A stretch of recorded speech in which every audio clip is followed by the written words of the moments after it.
بسم اللہ الرحمن الرحیم الصلاۃ والسلام علیک یا سیدی یا رسول اللہ وعلی علیک و اصحابک یا نور اللہ اللہم صلی علی محمد کما تحب و ترضی له۔ الحمدللہ رب العالمین۔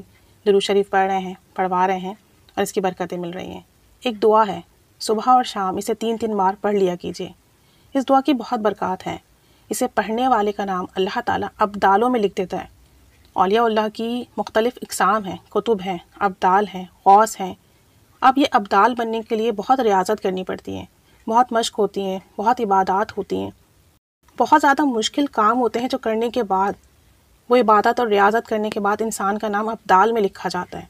لیکن اللہ کریم کتنا زیادہ غفور و رحیم ہے۔ اللہ کریم امت محمدیہ صلی اللہ علیہ وسلم پر کتنا زیادہ رحمت فرماتا ہے کہ صرف 3 کلمات اگر صبح اور شام پڑھ لیں۔ حضرت معروف خرقی رحمۃ اللہ علیہ فرماتے ہیں کہ کوئی شخص اگر ان 3 کلمات کو صبح اور شام پڑھ لے تو جو دعا مانگے گا وہ قبول ہوگی، حاجات قبول ہوگی، اور اللہ تعالیٰ اس کا نام ابدالوں میں لکھ دے گا۔ اور وہ دعا کیا ہے؟ اللہم اصلی امت محمد، اللہم ارحم امت محمد، اللہم فرج عن امت محمد صلی اللہ علیہ وآلہ وسلم۔ اے اللہ، محمد صلی اللہ علیہ وسلم کی امت کا حال درست فرما، یعنی انہیں ہدایت دے۔ اے اللہ، محمد صلی اللہ علیہ وآلہ وسلم کی امت پر رحم فرما۔ اے اللہ، محمد صلی اللہ علیہ وآلہ وسلم کی امت کی مشکل دور فرما، مشکلات حل فرما۔ اور بعض کتابوں میں اللہم اغفر لی امتی محمد صلی اللہ علیہ وسلم یہ بھی ملتا ہے۔ تو بعض کتابوں میں یہ ہے کہ صبح اور شام 3 بار ان کلمات کو پڑھ لیا جائے، اور بعض کتابوں میں ہے کہ 10 مرتبہ جو شخص ان کلمات کو پڑھے گا اللہ تعالیٰ اس کا نام ابدالوں میں لکھ دے گا، اور اسے مرنے کے بعد قیامت کے دن ابدالوں کے ساتھ اٹھائے گا، یعنی ولی اللہ کے ساتھ اٹھائے گا۔ تو کتنے منٹ لگیں گے؟ ہارڈلی 1 منٹ یا 2 منٹ۔ ہم وہ ریاضتیں نہیں کر سکتے، وہ عبادات نہیں کر سکتے، ہم وہ تکالیف نہیں اٹھا سکتے، اللہ کی راہ میں ہم اپنے آپ کو اس طرح سے مشغول نہیں کر سکتے، عبادات میں تزکیہ نفس نہیں کر سکتے۔ تو ہمارے پاس یہ مبارک کلمات ہیں، انہیں صبح اور شام 3 بار پڑھ لیں۔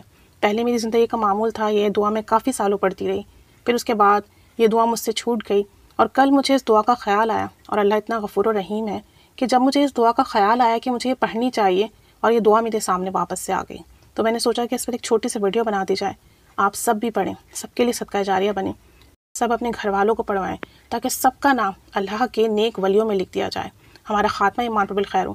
دیکھیں، اس بات کو یاد رکھیں کہ اگر اس دعا کو پڑھنے سے کسی شخص کا نام ابدالوں میں لکھ دیا جاتا ہے تو اس کا مطلب یہ ہے کہ پھر اس کا خاتمہ ایمان پر بالخیر ہوگا، تبھی تو وہ قیامت کے دن ولیوں کے ساتھ، ابدالوں کے ساتھ اٹھایا جائے گا۔ تو اس دعا کو صبح اور شام 3 بار پڑھ لیں، یا 10 دفعہ پڑھنے کا معمول بنا لیں، اور پھر اس دعا کو پڑھنے سے آپ کی حاجات بھی پوری ہوں گی، دعائیں بھی قبول ہوں گی، نیکیوں میں بھی اضافہ ہوگا۔ اور دیکھیں، اس دعا کو پڑھنے سے ابدالوں میں نام لکھا کیوں جا رہا ہے؟ کہ امت محمدیہ صلی اللہ علیہ وآلہ وسلم کے لیے ہم دعا کر رہے ہیں، یعنی آپ صلی اللہ علیہ وآلہ وسلم کی امت کے لیے دعا کی جا رہی ہے کہ ان پر رحم فرما، ان کی مغفرت فرما، ان کی مشکل حل فرما، انہیں ہدایت دے۔ یعنی آپ صلی اللہ علیہ وآلہ وسلم کی امت کے لیے دعا کرنے پر اللہ کریم اتنی رحمت فرما رہا ہے کہ ابدالوں میں، ولیوں میں نام لکھ رہا ہے، ابدالوں میں، ولیوں میں شامل کر رہا ہے۔ یعنی آپ دیکھیں، آپ صلی اللہ علیہ وسلم کی امت کے لیے دعا کرنے پر کتنا اجر و ثواب ہے، کتنا بڑا اجر ہے، کتنا کثیر اجر ہے۔ تو اگر ہم روزانہ درود پاک پڑھ کے آپ صلی اللہ علیہ وآلہ وسلم کی امت کو، تمام امتیوں کو، تمام مسلمان مردوں، عورتوں کو ہدیہ کرتے رہیں، ان کی مغفرت کی دعا کرتے رہیں، ان کی مشکلات کی آسانی کی دعا کرتے رہیں، تو سوچیں پھر کتنا کثیر ثواب ملے گا اللہ کی بارگاہ میں۔ اس بندے کا کتنا زیادہ درجات بلند ہوں گے، کتنا بڑا رتبہ ہوگا، ہم اندازہ ہی نہیں کر سکتے۔ یہ چھوٹے چھوٹے اعمال ہمارے لیے نجات کے کیسے کیسے اسباب بناتے جا رہے ہیں، یہ چھوٹے چھوٹے اعمال ہمارے لیے کیسی بڑی بڑی برکتیں ظاہر کرنے والے ہیں، ہمارے اعمال میں کیسے کیسے نیکیوں کا اضافہ کر رہے ہیں، اللہ کی بارگاہ میں بندوں کے کیسے کیسے درجات بلند ہو رہے ہیں۔ تو اسی لیے اس دعا کو صبح اور شام 3 بار پڑھیے، ساتھ ساتھ درود پاک پڑھ کے امت محمدیہ صلی اللہ علیہ وآلہ وسلم کو ہدیہ کریں، اور سب کے لیے بخشش کی دعا کریں، سب کے لیے رحمت کی، ہدایت کی دعا کریں، تاکہ اللہ کریم ہم پر خوب رحمت نازل فرمائے، ہمارے ان اعمال سے خوش ہو۔